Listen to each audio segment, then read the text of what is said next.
Aqui já começamos com Sérgio Ramos, era um clássico.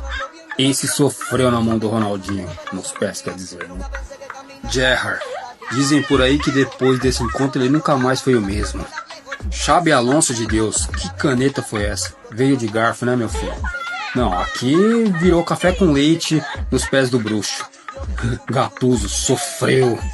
Até você, mestre, não escapou, né, das bruxarias. Caramba, Pirlo, poderia ter ido pra casa sem essa. Diz o Ronaldinho que aqui teve até uma aposta. E lá se foi a era Dunga. Meu pai. No domínio, o bruxo já te humilhava. Mas o Conca, só ele que não sabia disso. Receba. Não, Rogério Ceni, bebeu água? Não, tá com sede? Rogério Ceni, treinado, depois de velho caiu no conto do vigário. Quer dizer, no conto do bruxo.